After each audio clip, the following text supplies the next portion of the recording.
occupation.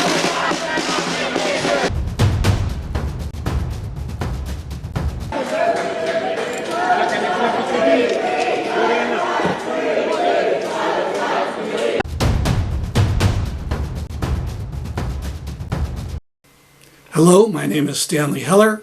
Welcome to the Struggle Video News. We begin on October 4th in New Haven for the rally and march called Rise Up for Gaza. Free, free, free Palestine! Long live Palestine!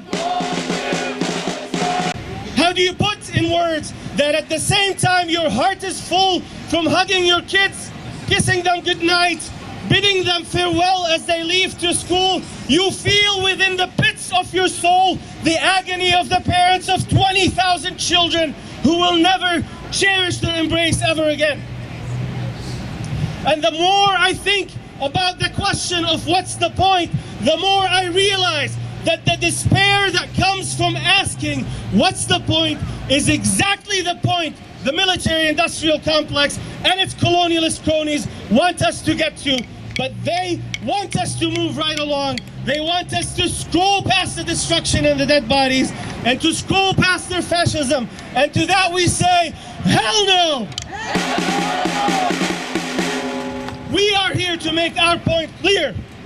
And so I want, this is the audience participation part, I want every single person to loud and clearly say, so that everyone from Blumenthal the traitor all the way to the paper king Trump and everyone in between whose hands are drenched with the blood of the innocents can hear.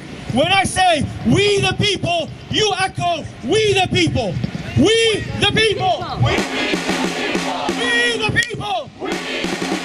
We the people. Do not stand idly by while our politicians and government officials choose to be on the wrong side of history. We the people. We For jobs and education. For crimes and occupation. For jobs and education. For crimes and occupation. Free Palestine. Free Palestine! Free Palestine! Free Palestine! Thank you. Free Palestine!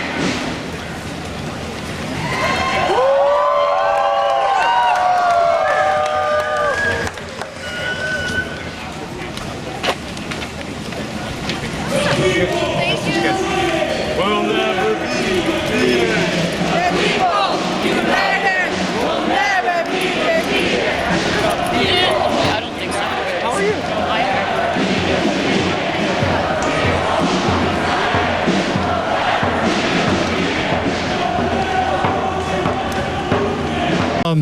As a Yale student, I just want to make it absolutely clear there's people that have been involved with this cause a lot more than me, sisters, brothers, but I feel like I've been doing my best to stay involved with the cause over the past few years. And so I'm going to try my best to express what's been on my heart, what's been on my mind, and just the fact of the situation here at Yale, as is my duty to my religion, to Allah subhanahu wa ta'ala. In our tradition of Islam and in the tradition of the Palestinian people, scholarship is something that is beautifully cherished. And a hadith authenticated by Al-Albani, Anas ibn Malik radiallahu anhu reported that the Prophet of Allah sallallahu alayhi wasallam said, seeking knowledge is an obligation upon every Muslim. Among the foremost seekers of knowledge in our tradition come from the Palestinian people, including Imam al-Shafi'i, Ibn Qudama, Al-Qassam, Al-Nabulsi, Mahmoud Darwish, Dr. Rifat Al-Arir, and far too many more to name.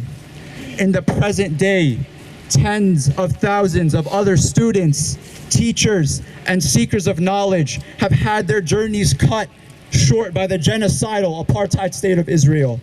Students like me and you,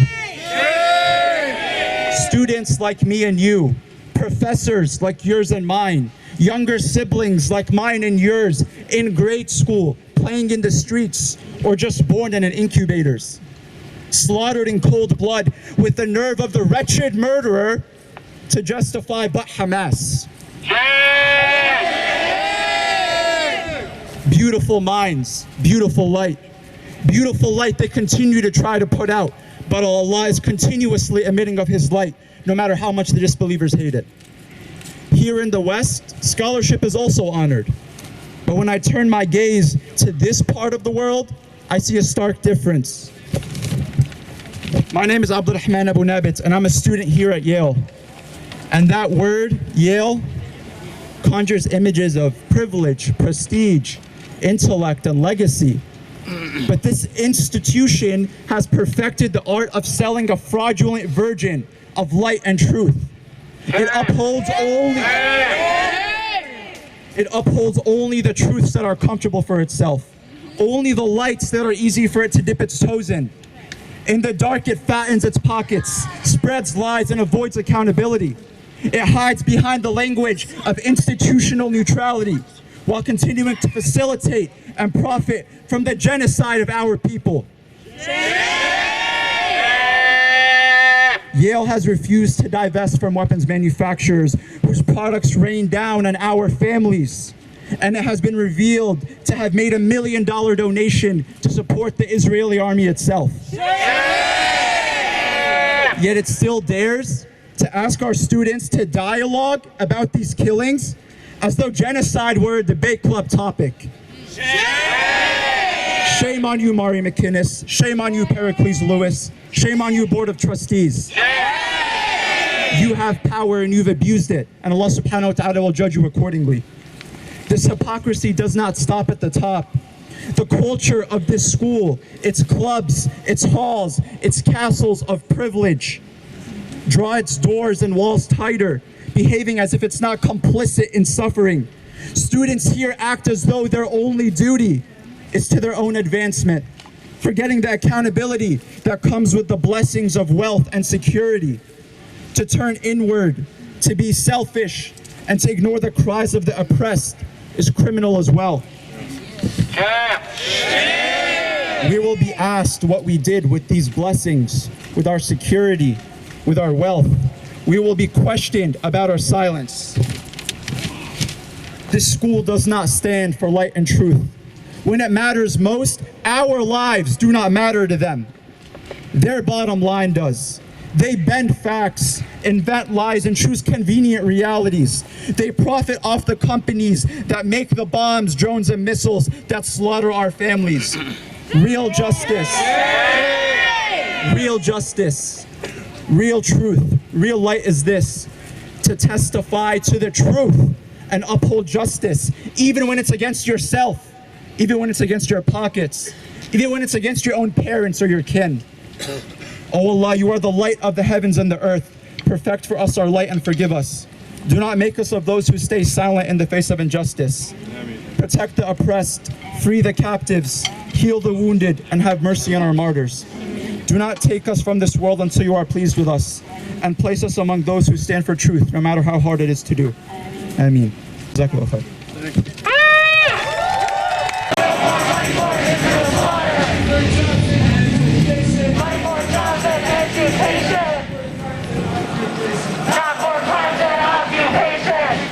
Last week, we featured some of the huge demonstrations around the world. It was certainly noticed in Israel. After we recorded, there was a rally of 250,000 people in the Netherlands.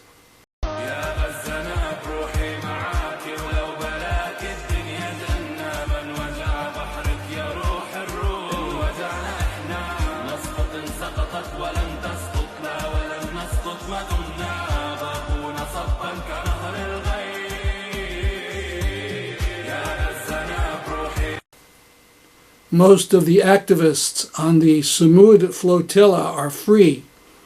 Here, Greta Thunberg and others jump with joy after arriving back in Sweden.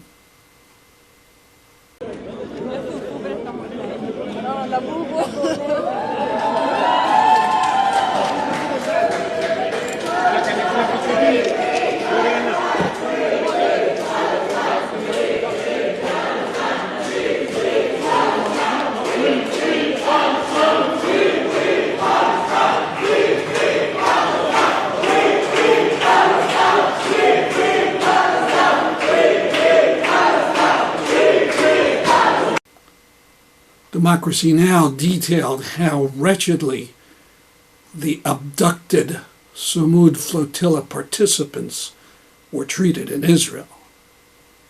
This is Democracy Now!, democracynow.org. I'm Narmeen Sheikh in New York with Amy Goodman in San Francisco. Global condemnation is mounting as hundreds of international activists remain in Israeli prison days after Israel's military raided and captured dozens of boats on the Global Sumud Flotilla. The flotilla set sail in late August in an effort to break Israel's siege and starvation campaign in Gaza. Reuters reports at least 170 flotilla activists of the more than 450 arrested have been deported from Israel. Many have described torture and mistreatment in Israeli custody. The Swedish activist Greta Thunberg, who is reportedly being deported from Israel to Greece today, told Swedish officials she was being held in a cell infested with bed bugs and deprived of food and water. The Turkish activist Ersin Çelik told Anadolu news agency, that Greta had been, quote, dragged by her hair before our eyes, beat her and forced her to kiss the Israeli flag. They did everything imaginable to her as a warning to others, he said. This is Spanish activist Nestor Prieto, as he arrived back in Madrid Sunday with a group of activists deported from Israel. A 75-year-old colleague was asking for insulin for 3 days, and officers said they didn't have medicine for animals at jail. Another Mexican colleague was asking for medicines for a cardiac disease, saying it was urgent, and they said it would only be urgent when her heart stopped.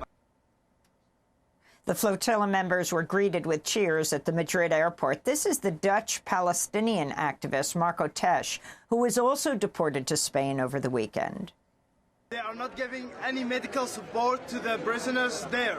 The people has been kidnapped from international water, and Israel is mistreating everyone, but especially the people with Arabic or Muslim background.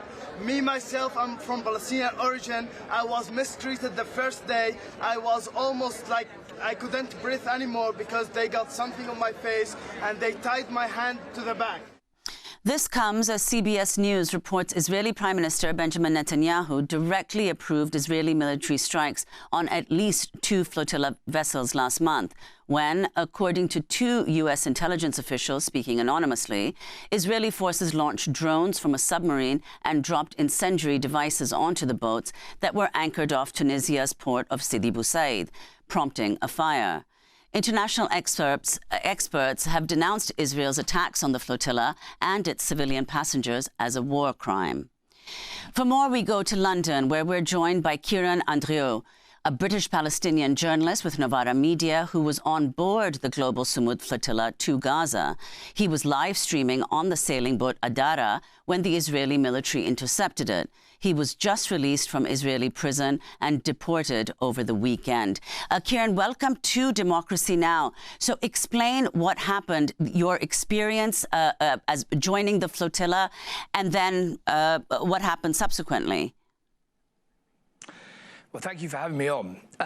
The flotilla experience itself was long and arduous. It went on more than twice as long than anybody had initially expected. But one thing really held us together and really drove us forward. However many logistical setbacks, logistical challenges, or drone attacks. Interesting to hear that Netanyahu has now admitted to the Tunisian drone attacks, by the way. That's the first time I'm hearing that. But through all of these trials and tribulations, the thing that really, really held us together was our love for Palestine, for the people of Gaza, and the bonds of loyalty and solidarity that we developed among ourselves on the boats. So though the journey on the flotilla across the Mediterranean from Barcelona to Gaza was long and episodic, those things drove us forward. Once we got there, everything changed, and I can talk you through my experience now.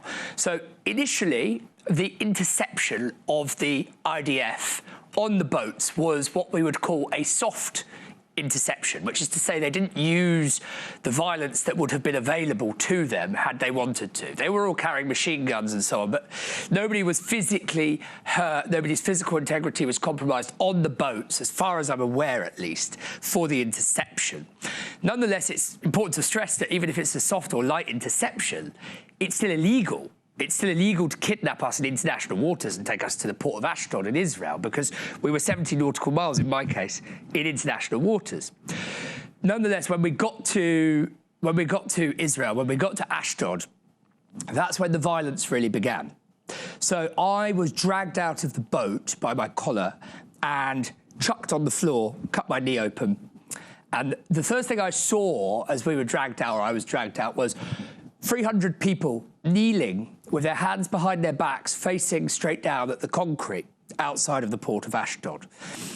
They were forced to stay there, in some cases, for 6 hours. I was forced to stay there for about 2.5 hours, on my knees with my hands behind my back, before I was processed in the Ashdod centre and sent to the prison in the Negev desert, which we can get onto the conditions of in a moment. At that point, Itamar Ben-Gvir was brought out so that he could parade in front of us. And I think the assumption, and I want to emphasise this, I think the assumption was that we would be cowed, that we would be fearful, that we would stay quiet. And actually, that's not what happened. And what happened sets the tone for what then carried on in the prison, which is that everybody, as soon as we saw Ben-Gvir, 300 people on their knees, in fear, no doubt, started shouting, "Free Palestine, free Palestine," calling him a genocidaire and a baby killer, and so on. And he was really shocked. You could see that Ben-Gvir was stunned by that. His people, the police, they were all stunned by it. They expected us to be cowed, and we weren't.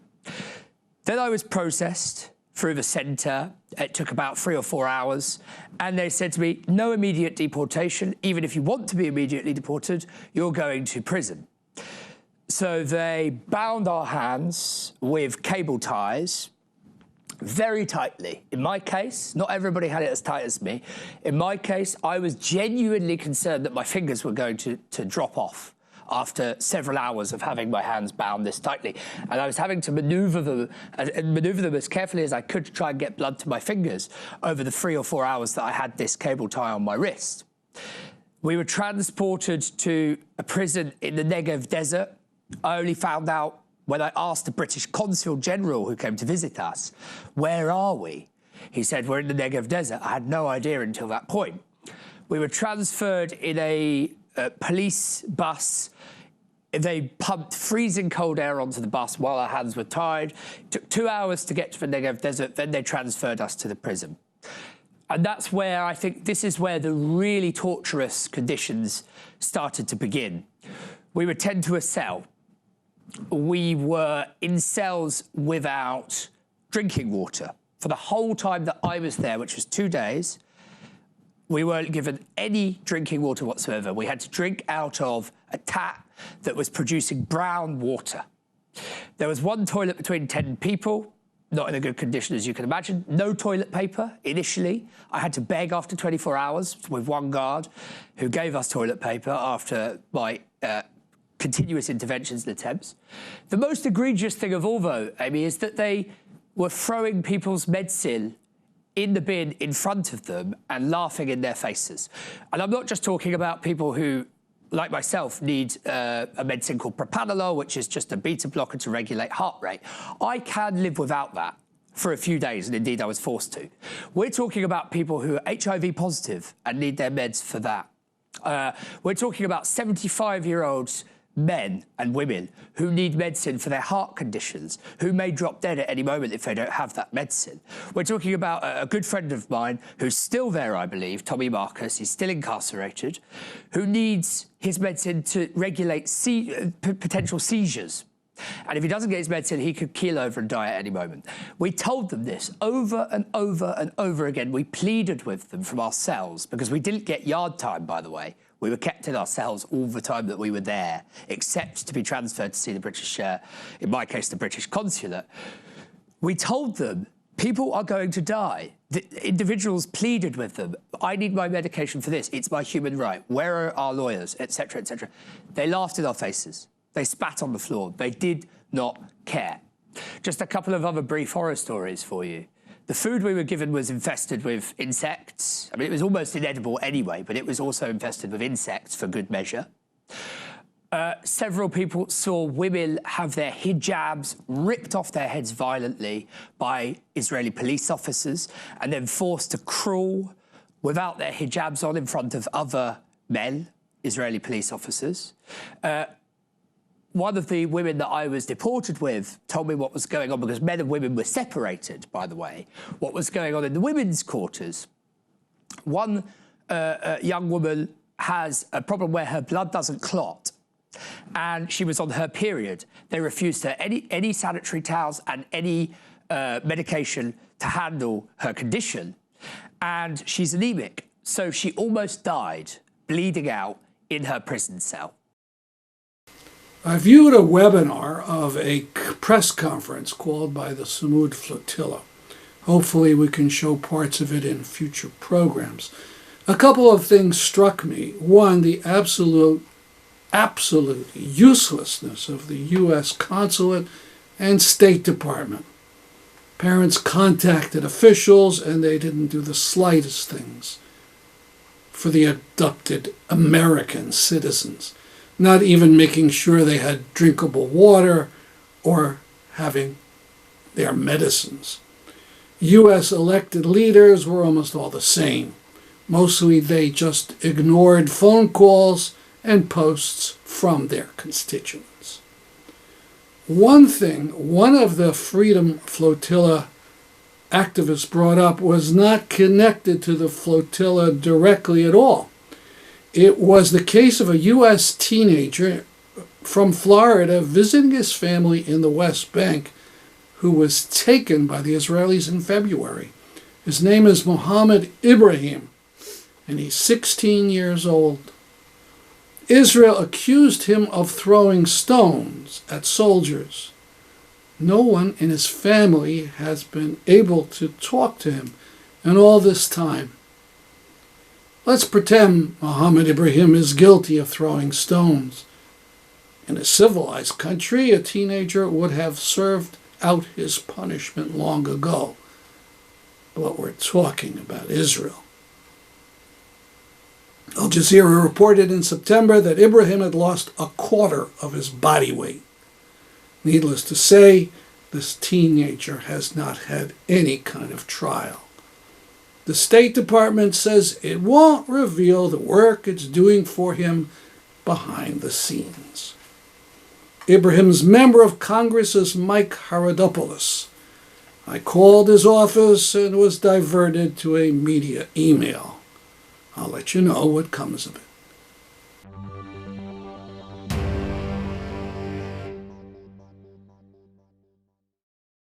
You certainly know that the ADL has been brown-nosing the forces of repression for decades.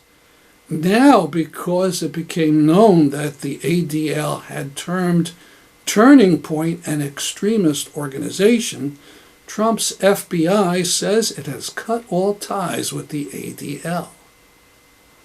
A friend wrote, "The ADL has from the first done everything it could to suck up and kowtow to the worst Jew haters in the U.S. in Trump, Musk, et al. This is how it ends. It's how it's always ended for misguided Jewish leaders who sold out our safety for a seat at the table with the racists and oppressors. Israel and the entire pro-Israel community have taken that to an extreme and become the worst of those who oppressed Jews historically. It was never going to end well for them. I can only hope these clueless, greedy, power-hungry, racist cowards don't bring down the rest of us with them." Now back to another sea mission. Several weeks ago, we showed part of a recent talk in Connecticut by retired Sergeant Bryce Lockwood, a survivor of the USS Liberty. The Israelis attacked the Liberty in 1967. Lockwood described his experiences. Here he answers a question about what he felt when he learned that U.S. ally Israel had attacked the ship. I didn't know until the next morning. I tried to help what I could with casualties throughout the night of June 8th until late in the evening. And the ship's executive officer, Commander Armstrong, had taken a piece of shrapnel in his side, was bleeding profusely, and he had the same blood type that I did. I went to Dr. Richard Kiefer, the only doctor that we had aboard the ship, and I said, "Doc, I can give blood." And he said, "No, you're wounded. It's a violation of naval regulations." And I said, "Doc, we got the same blood type. Save the man's life." And one of the Navy chiefs came over and got me, and he said, "Sarge, you've done enough. You need to come over here and sit down." And there was a mattress lying over the far side of the mess decks, and they gave me a canteen cup, had coffee in it, and they laced it with rum and something else. Knocked me out.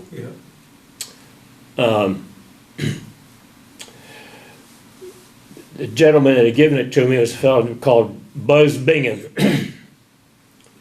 We'd been kind of buddies. I had only just met him when we first got aboard the ship, but we'd become kind of buddies. And when I woke up the next morning, he was with me with another cup of coffee, and he said, "Sarge, this one's okay." And I said, "Thanks a lot, Bing." And we decided we wanted to go topside, and he said, "You know who attacked us?" I said, "No." He said, "You won't believe this, it was Israel." Really? I wanted to see the damage to the ship, so we went topside and went out on the front decks, and that's where that picture of me was taken, where my face is all burned. I could not believe it. The front part of the ship, the forecastle, there was a bulkhead there, and at the top of that forecastle, the front part of the ship, there were two gun tubs that had 250 caliber machine guns, one in each one, and there were two individuals servicing those guns. The first air attack, rockets there's a shield, sheet metal that went around this gun tub that, you know, ship is pitching at sea so they don't fall out. Struck that shield, then those sailors. When I got out on decks, that whole forecastle ran red with blood.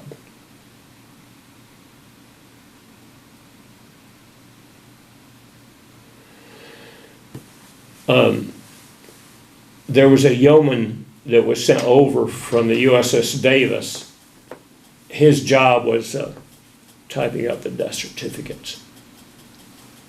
It had what they called a Jacob's ladder. It's made out of rope, and yeah, interesting name, right? He had climbed up that Jacob's ladder and got to the railing and looked over and saw all the blood and human remains that were lying everywhere. Promptly lost his breakfast and almost fell over backwards into the sea. And then spent the next day and a half doing nothing but typing up letters to families and death certificates. Israel killed 34 American sailors in that attack. It claimed it was an accident. That's our program for today. I'm Stanley Heller for the Struggle Video News.